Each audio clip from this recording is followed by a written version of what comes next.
नमस्कार. आता एक विषय आहे, हा वेगळा विषय. खरंच हा सत्संग म्हणजे आपला खरंच फार छान आहे, सरळ साधा आणि सोपा. या सत्संगामध्ये इतका प्रत्येकाला इतकी आवड निर्माण झाली आहे की 1 मिनिट जर उशीर लागला तुमच्या इथे टी व्हीमध्ये हा सत्संग, खरंच मला सारखे फोन येतात, काव गुरुजी आम्ही खूप वाट पाहतो. आता बऱ्याच जणांचे मला फोन आले की असं असं स्वप्नामध्ये किंवा बुवा काय की बुवा पशुपक्षी जे आहे किंवा मग सर्प दिसला किंवा गाय दिसली, पक्षी दिसला म्हणजे काय. खरंच ते पण आहे. एक लक्षात ठेवा, ऑब्झर्वेशन करा.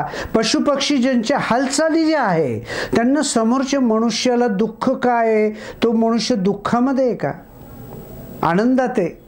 बघा तो कुत्रा जो असतो तो बरोबर समोर आपला जो घरी असतो पाळलेला तो बरोबर ओळखतो. माणूस जर आनंदात असेल तर शेपटी हलवतो आणि दुःखात असेल तर तो सिरियस होतो. अरे कसं काय, किती हुशार आहे. हे पशुपक्षी जे हालचाली आहे खरं त्याचा अर्थ बघा तुम्ही. आणि शकून अपशकून पण आहे. पुढे काय घडणार आहे, जसं ज्योतिष तसं पक्षी पशु, विशिष्ट हालचाल ते समाजाला संदेश देतात. गाय, कुत्रा, माकड, घोडा, मोर, बैल, पोपट. खरंच कुत्र, मांजर किंवा कावळा हे लक्षात ठेवा. सर्व जर कुत्रे जे असतात, रडण्याचा जर आवाज आला, सगळेजण सगळे 4-5 कुत्रे असे रडतात, आहे खरंच मृत्यू कुठेतरी त्या एरियामध्ये, त्या गल्लीमध्ये त्या तुमच्या होणार.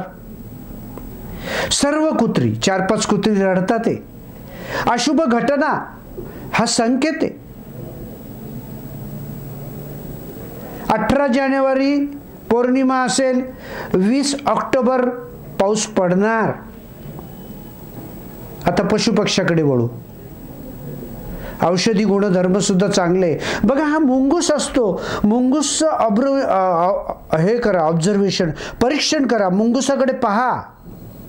सापाचा शत्रू आहे, पण साप जर त्याला चावला तो मुंगूस विशिष्ट प्रकारचं गवत खातं आणि ते विष उतरवतो. असा हा हुशार मुंगूस.